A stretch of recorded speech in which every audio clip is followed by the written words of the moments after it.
Insperity presents the Small Business Advocate Show with Jim Blasingame, brought to you by FedEx, CareerBuilder.com, and Palo Alto Software. This is a copyrighted production of Small Business Network, Inc., all rights reserved.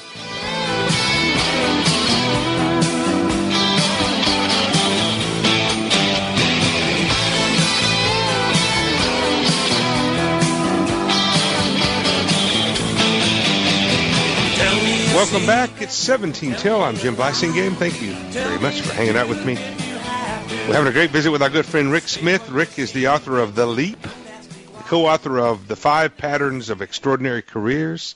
He's the founder of a brand new company. You know, Rick, in the previous segment, I think we forgot to mention the name of the new company. Yeah, the new company is called Next Generation Leadership. Yeah, and it's all about succession planning, right? It's all about succession training, basically. So we train the succession candidates from the Fortune 1000 companies. You know, Rick, when I was telling the audience you were going to be here, I posed the question in the first part of the hour. I said, would you like to sell your business one day?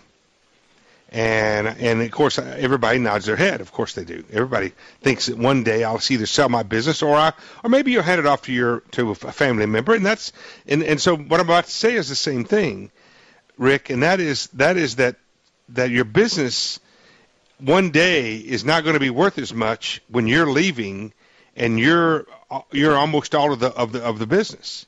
If you haven't found a way to replace yourself, even in the smallest of businesses, you know, one of these days you're going to leave your small business. One way or the other, you will exit your small business, your business. And so big companies have a pretty good way of doing the succession planning. Little companies, it's real hard, Rick. Yeah, it's hard, but it's interesting. My old company was it was a networking company where we bring together a lot of these executives. And if you look at the vast majority of those types of companies that have been created, they're created around one central personality of the owner of the company. And when I launched it, like I sort of just stressing your point, I even baked that idea into the actual business model, that it's not about me. I was never in the front of the room. I would do a lot of things to support, but even my employees, the people that were running these groups, we set up the model so that they were in the background of the whole activity. And sure enough, when it came time to sell, it was very easy for me to explain how any of us were redundant in the model, but the model itself had value. Right, and that's the key. That's one of the tricks that you should start working on, folks, right now for your small business. Is who, look around you and say who will take my place, who could take my place. If I somehow fell off a cliff tomorrow, what would happen to my business, this thing that I built? And even if your family doesn't need the money or whatever, you're still going to want the business to keep going because you got customers who are depending on you. So who is that person? What happens if how about if you wanted to take a month off, Rick? Most small business owners don't take a day off. So how do we do that? How do we find how do we do the training? First, we have to identify somebody, and then we have to train them. How do we do that? Well, the first thing I would say is it's a timing mentality. When you talk to the Fortune 1000 CEOs, the newly appointed CEOs, they say that one of the first questions the board asks them is, okay, what's your succession plan? Mm-hmm. And I think small business owners don't really think with that sense of urgency that, hey, if I'm thinking of an exit 6-10 years out, I need to be thinking about this issue right now. Mm-hmm. And then in terms of how we train, we sort of break our program down into 3 two-day sessions that we host in New York, and each of the 3 sessions has a very specific theme. The first session is around what is the actual role of the CEO, and it really comes down to setting the direction and the pace of the change agenda. Killing snakes when you see it, so it's creating this culture when you see something that's going wrong, you just wipe it out and move on. So creating that Creating that urgency. And the third is sort of intellectual integrity. The more successful you are, the more people that like to be around you that tell you how great you are. And, how do you put the processes in place where you're always, no matter how much success you've had, you're always sort of looking at, what is the reality of the situation? What is the competition really doing? What are the real threats, et cetera, and act based on that. Mm-hmm. And go ahead.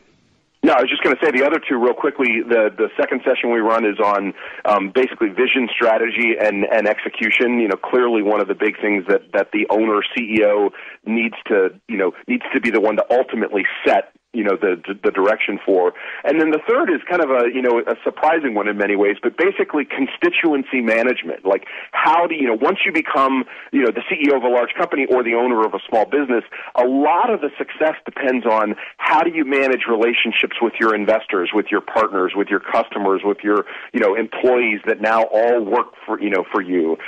There's a lot of sort of nuance that goes around effectively managing those relationships, and it ends up being so important. Well, one of the things on a small business level, Rick, that I think it has to be done if you're going to really identify and be able to train somebody, as you say, to become your replacement, is you have to think more like an executive. It's too many small business owners are managers. The effective way that they go about their day, day after day after day, is as a manager. They're constantly executing, and they don't give themselves enough time to be executives, which my friend Joe Barker says an executive is someone who's taking the company from where it is to where it's going, or where it needs to go. And too many small businesses don't even do that as much as they should, let alone get themselves into that kind of an orbit above their company as often as they can, and then identify somebody else in the organization or somebody outside the organization that could be brought in to somehow have that kind of executive thinking capability. What do you think? Yeah, well, I'll give you a very specific example that I love. Well, I'll tell you what, there's the music. I got to take a quick break. We've come up on a hard one here, folks. We're going to be right back. When we come back, I'm going to let Rick answer that question. Rick Smith is our guest. His book is called The Leap. I'm Jim Blasingame. My website is smallbusinessadvocate.com. Check it out. Insperity presents the Small Business Advocate Show with Jim Blasingame, brought to you by FedEx, CareerBuilder.com, and Palo Alto Software. This is a copyrighted production of Small Business Network, Inc., intended for the private use of our audience. Except as otherwise provided by copyright law, all other copying, redistribution, or publication without prior written consent is prohibited. All rights reserved. Prohibited. All rights reserved. Prohibited.